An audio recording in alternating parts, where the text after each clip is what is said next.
Il chante depuis la fin des années 90. D'ailleurs, vous connaissez cette mélodie, Un rendez-vous écho, qui est à plus de 459 000 vues sur YouTube. En 2014, il réussit à atteindre son but, faire son premier album. Loyalty fait son apparition sur le web et dans vos oreilles. Février 2015, le site reggae.fr proclame les résultats des victoires du reggae 2015. À savoir que les artistes et les albums consacrés dans chaque catégorie sont désignés par des activistes et des militants du mouvement reggae en France et dans les DOM, ainsi qu'avec la participation de magazines et de sites partenaires à reggae.fr. Et c'est dans la catégorie album reggae local de l'année qu'il apparaît à la seconde place, classé juste derrière Admiralty et devant Chris. Mélan, puisqu'il s'agit de lui, nous fait part de sa réaction en exclusivité sur Télé Créole. Tout simplement, un matin, je me suis réveillé et un ami à moi m'a envoyé un message en me disant « Oui, tu es nominé aux victoires du reggae 2015 cette année. » Catégorie album local avec Admiralty en concurrent, enfin entre parenthèses, parce que c'est des collègues avant tout, Chris, Pompey, Sixman, Kako. Et voilà, ça m'a fait déjà extrêmement plaisir d'être nominé parce que c'est quand même une certaine reconnaissance de mon travail et de tout ce que j'ai pu faire jusqu'à présent et surtout pour mon album Loyalty dans lequel je me suis investi totalement. Cet album avant tout c'est la concrétisation de tout ce que j'ai appris pendant des années et tous les bagages que j'ai pu emmener avec moi, donc à travers les scènes à l'international, en son système, les rencontres, tous les voyages que j'ai pu effectuer depuis 1999 jusqu'à 2013 et ensuite je me suis tout simplement posé pendant 5-6 mois et j'ai peaufiné un produit, un album qui reflétait tout ce que j'ai pu vivre, tout ce que j'ai pu voir et toutes mes influences musicales. Je dirais que en fait ça m'a permis de mûrir déjà dans ma perception et ma façon de concevoir ma musique parce que il fallait déjà faire un album tout simplement parce que ça faisait des années qu'on m'avait demandé un album. J'ai sorti une mixtape en 2005 puis un street album en 2007.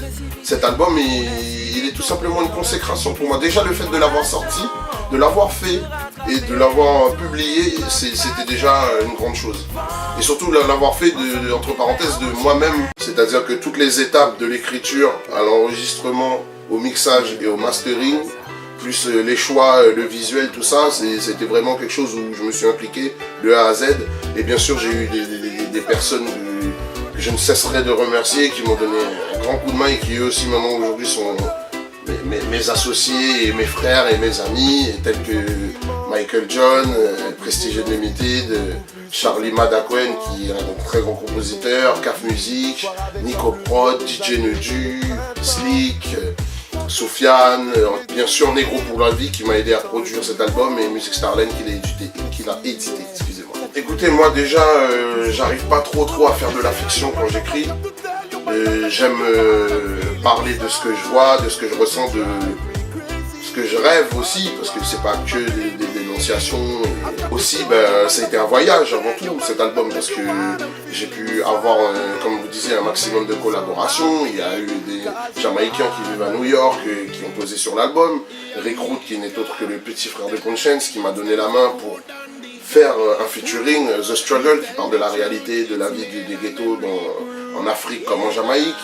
Il y a eu Philippe Lapoter qui est vraiment pour moi la personne qui m'a donné envie de faire de la musique et de monter sur scène depuis 92. Déjà le rencontrer c'était quelque chose, mais faire un morceau ensemble, plus le clipper en plus, en fait c'est un rêve d'enfant qui devient réalité. Moi je fais de la black music avant tout, c'est-à-dire que tous ces styles tels que le rhythm and blues, le maloya, le segé, le reggae, le hip-hop, le trip-hop, le drum and bass, enfin toutes ces musiques qui restent urbaines et tropicales et traditionnelles, je m'imprègne de tout ça et là-dedans je mets mon empreinte. Avec le mélange La Réunion, je parle anglais, je parle français, et je peux avoir différentes couleurs de production, différentes couleurs de voix, donc je prends tous ces styles-là que je me suis approprié pour faire mon mélange, tout simplement. Merci, Jazot, prépare Azot, toi néo-océan indien, mais arrive moi là. Ah ben vous connaissez, façon se connaît pas, on connaît plus. Y'a quoi à faire? Welcome people in a idiot, ici le monde débrouille. Retete, oh.